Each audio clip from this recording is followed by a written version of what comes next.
भारत दुनिया का दूसरा सबसे बड़ा देश बनकर के उभरा है।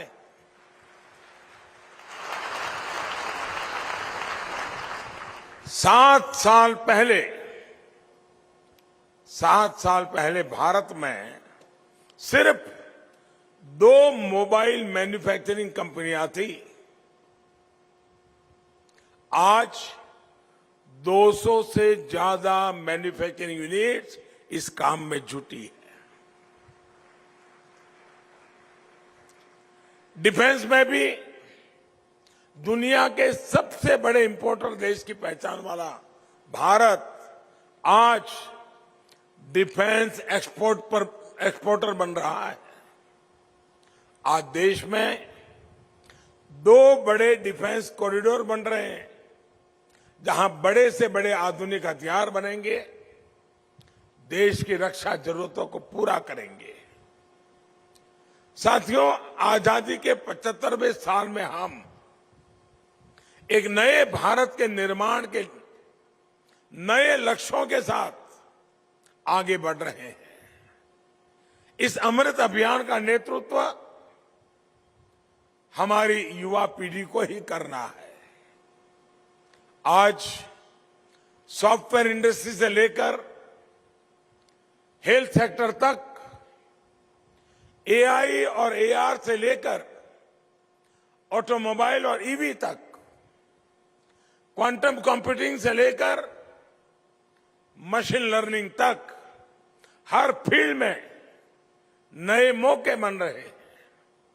देश में जियो स्पेशल सिस्टम्स, ड्रोन से लेकर के सेमीकंडक्टर और स्पेस टेक्नोलॉजी तक लगातार रिफॉर्म्स हो रहे हैं। ये रिफॉर्म्स सरकार का रिकॉर्ड बनाने के लिए नहीं है। ये रिफॉर्म्स आपके लिए अवसर लेकर के आए हैं। और ये मैं कह सकता हूं, ये रिफॉर्म्स आपके लिए हैं, नौजवानों के लिए है। आप चाहे टेक्निकल फील्ड में हो, मैनेजमेंट फील्ड में हो या मेडिकल फील्ड में, मैं समझता हूं ये जो सारी अपॉर्चुनिटीज पैदा हो रही है, वो सिर्फ और सिर्फ आपके लिए है। आज देश में जो सरकार है, वो देश के युवाओं के सामर्थ्य पर, आपके सामर्थ्य पर भरोसा करती है। इसलिए हम एक के बाद एक अनेक सेक्टर्स को आपके लिए खोलते जा रहे हैं। इन अवसरों का खूब फायदा आप उठाइए, इंतजार मत कीजिए। आप अपने स्टार्टअप शुरू करिए। देश की जो चुनौतियां हैं,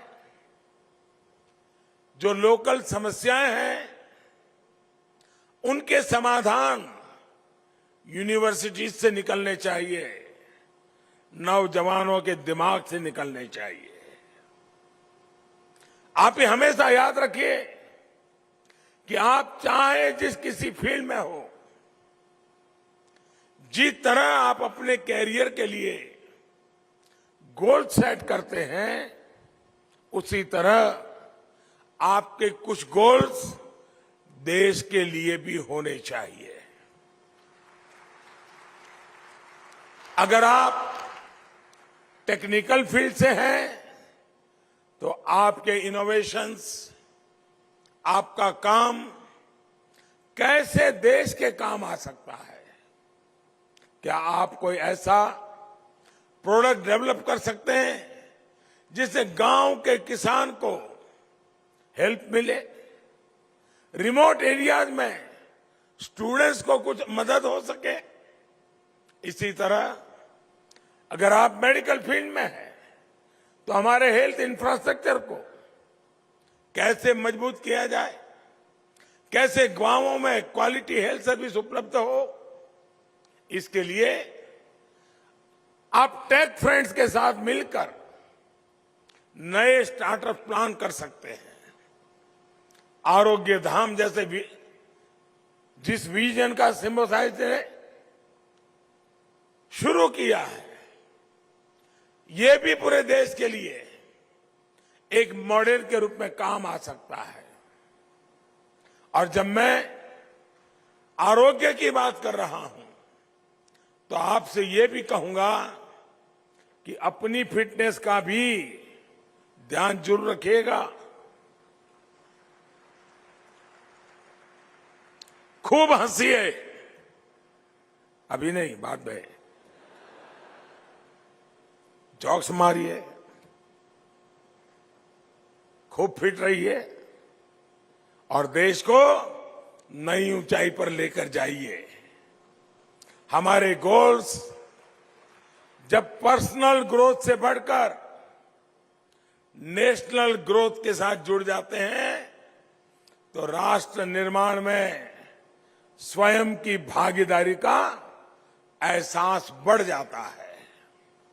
साथियों, आज जब आप अपनी यूनिवर्सिटी के 50 वर्ष के मुकाम को सेलिब्रेट कर रहे हैं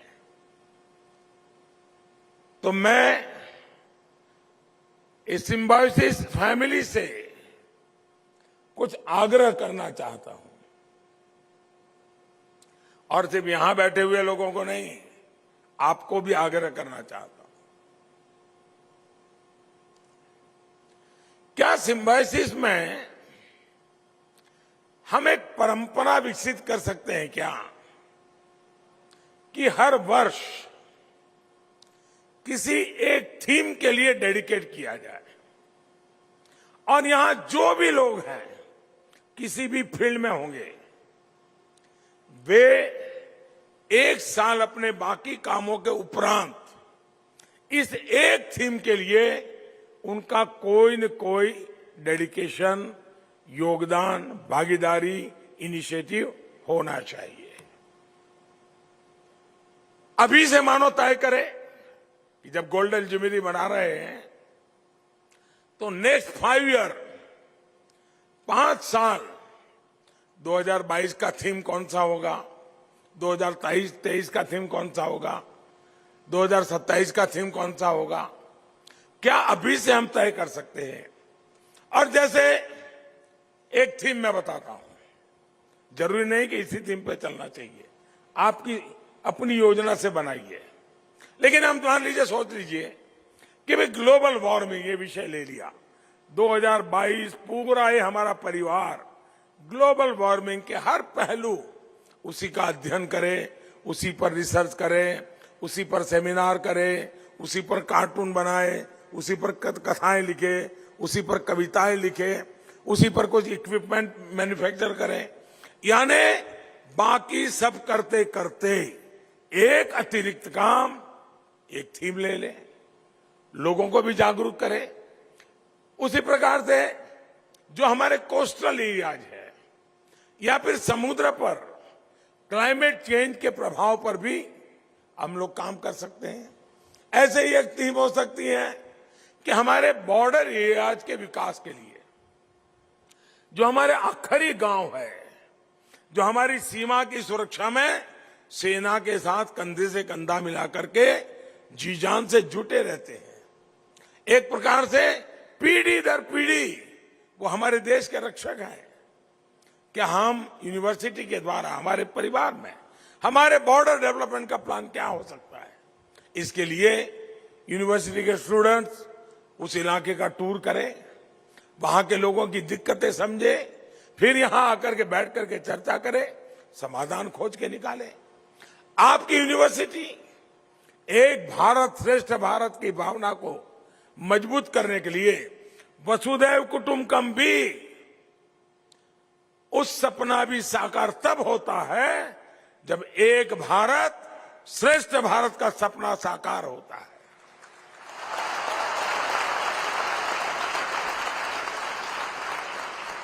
यूनिवर्सिटी में आए एक क्षेत्र के छात्रा दूसरे क्षेत्र की भाषाओं से के भी बहुत कुछ शब्द सीखे तो और भी बेहतर होगा। आप लोग लक्ष्य रख सकते हैं कि जब सिम्बायोसिस का छात्र जब यहां से पढ़कर निकलेगा तो मराठी समेत भारत की 5 अन्य भाषाओं के कम से कम 100 शब्द 100 वर्ड्स उसको पक्के याद होंगे और जीवन में उसकी उपयोगिता उसको पता होगी। हमारे आजादी के आंदोलन का इतिहास इतना समृद्ध है। इस इतिहास के किसी पहलू को आप डिजिटल करने का काम भी कर सकते हैं। देश के युवाओं में एनएसएस, एनसीसी की तरह हम किस तरह और नई एक्टिविटीज को बढ़ावा दे सकते हैं, इस पर भी ये पूरा परिवार मिलकर के काम कर सकता है।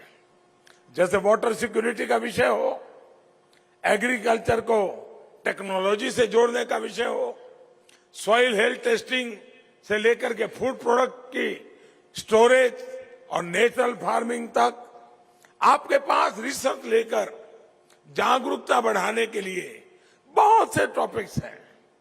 ये टॉपिक क्या होंगे इसका निर्णय मैं आप पर छोड़ता हूं, लेकिन ये जरूर कहूंगा कि देश की आवश्यकताओं को, देश की समस्याओं के समाधान को आप अपने उन विषयों को चुनिए ताकि हम सारे नौजवान, सारे यंग माइंड मिलकर के, इतनी बड़ा इंफ्रास्ट्रक्चर है, व्यवस्थाएं हैं, हम कुछ न कुछ सॉल्यूशन दे देश को। और मैं आपको निमंत्रण दे रहा हूं कि आप अपने सुझावों और अनुभवों को सरकार से भी साझा करिएगा। इन थीम्स पर काम करने के बाद आप अपनी रिसर्च, आपके रिजल्ट, आपके आइडियाज, आपके सुझाव प्रधानमंत्री कार्यालय को भी भेज सकते हैं।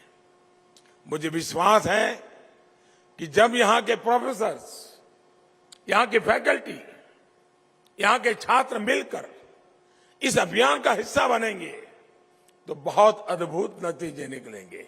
आप कल्पना कीजिए, आज आप 50 साल मना रहे हैं, जब 75 साल मनाएंगे और 25 साल में देश के लिए 25 थीम पर 50-50 हजार माइंडों ने काम किया हो, कितना बड़ा संपुट आप देश को देंगे।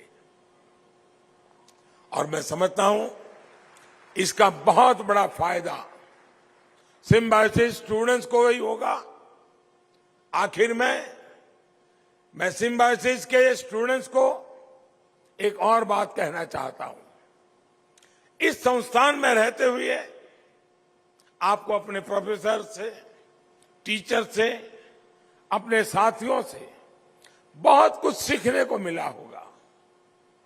मेरा आपको सुझाव है कि सेल्फ अवेयरनेस, इनोवेशन और रिस्क टेकिंग एबिलिटी को हमेशा मजबूत बनाए रखिएगा।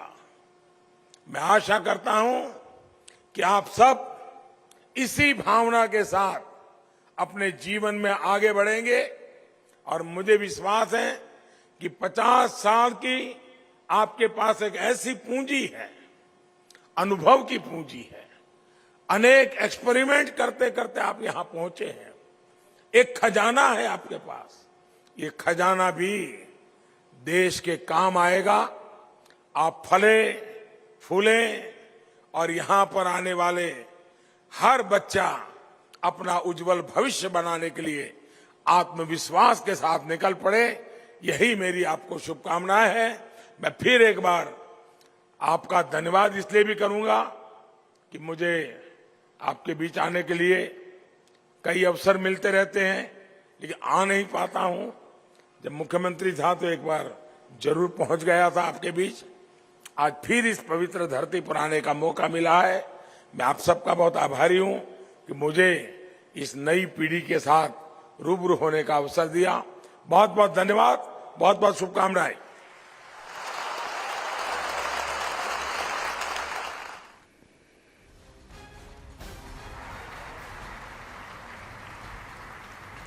पंतप्रधान नरेंद्र मोदी यांनी इथे उपस्थित असलेल्या सगळ्यांना आवाहन केलं ते आपापल्या परीनं योगदान देण्याचं, स्वतःच्या विविध कल्पना पुढे राबवण्याचं, जलकृषी यासह काही विविध विषयांवर महत्त्वपूर्ण असं योगदान देण्याचं.